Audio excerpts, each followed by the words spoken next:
Assalamualaikum warahmatullahi wabarakatuh. Waalaikumsalam warahmatullahi wabarakatuh. Kami akan mempresentasikan tentang Kabinet Sukiman, tentang keberhasilannya, pencapaian, dan penyebab jatuhnya.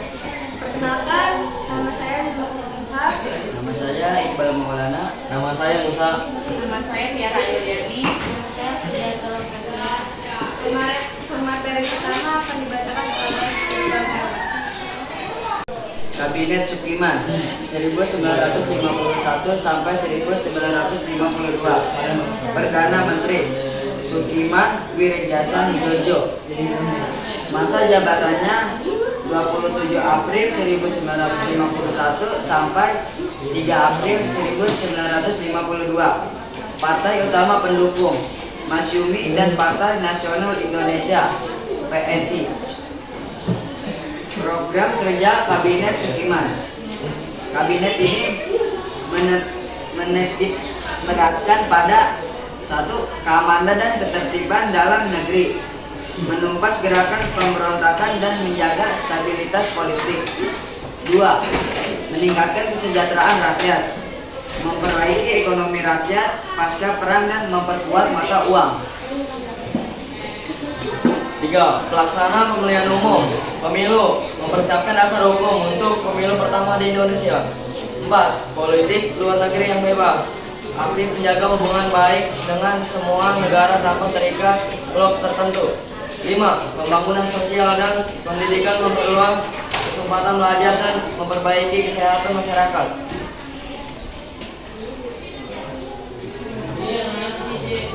Kabinet Sukiman memiliki beberapa keberhasilan, yaitu perekonomian yang stabil. Kabinet Sukiman berhasil membawa pertumbuhan ekonomi yang stabil dan menarik investasi sehingga menciptakan lapangan kerja baru. Yang kedua, peningkatan kualitas pendidikan. Kabinet ini meluncurkan program-program inovatif dalam bidang pendidikan seperti pembangunan sekolah modern, pengadaan beasiswa, dan pelatihan guru, sehingga meningkatkan kualitas dan aksesibilitas pendidikan di berbagai daerah. Peningkatan kesejahteraan rakyat. Kabinet Sukiman memiliki beberapa program yang berhasil dilaksanakan dan memberikan dampak positif bagi masyarakat seperti tunjangan hari raya, program bantuan sosial, perbaikan kesejahteraan pekerja. Yang ketiga, pengintegrasian Irian Barat. Kabinet Sukiman memiliki agenda utama untuk memasukkan wilayah Irian Barat ke dalam kedaulatan Indonesia dan menargetkan untuk merealisasikan hal ini dalam waktu singkat.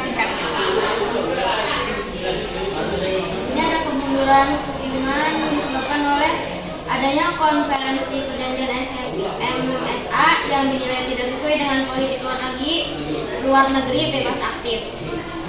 Karena Kabinet Sukiman terlibat dalam negosiasi perjanjian dengan Amerika Serikat yang dikenal sebagai Perjanjian Mutual Security (ACT). Perjanjian ini dimaksud untuk memberikan bantuan ekonomi dan militer kepada Indonesia, namun perjanjian ini menuai kritik karena dianggap bertentangan dengan prinsip politik luar negeri dan bebas aktif. Yang kedua, ada ketegangan antara Masyumi dan PNI yang melemahkan koalisi. Koalisi antara Partai Masyumi dan Partai Nasional Indonesia (PNI) yang menjadi basis pemerintah Kabinet Sukiman mengalami ketegangan yang cukup besar. Perbedaan ideologi dan kepentingan politik antara dua partai ini menyebabkan gesekan internal yang melemah kabinet. Yang ketiga itu kabinet tidak stabil dan berumur pendek. Kabinet Sukiman hanya bertahan sekitar 1 tahun yang menuju kurangnya stabil politik pada masa itu.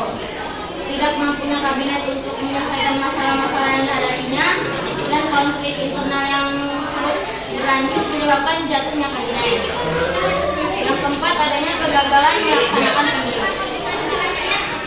Salah satu agenda penting yang tidak dapat diselesaikan oleh Kabinet Sukiman adalah pelaksanaan pemilihan pemilu. Kabinet jatuh sebelum persiapan pemilu dapat diselesaikan. Sehingga pemilu terpaksa ditunda. Pemilu sangat penting untuk membentukkan pemerintah yang dan diuji serta memberikan legitimasi kepada pemerintah yang baru. Dengan demikian, kemunduran kabinet Skiman disebabkan oleh kombinasi dari faktor-faktor internal dan eksternal, termasuk konferensi kewajiban luar negeri, ketegangan politik antara partai koalisi, ketidakstabilan kabinet, dan kegagalan dalam melaksanakan agenda penting seperti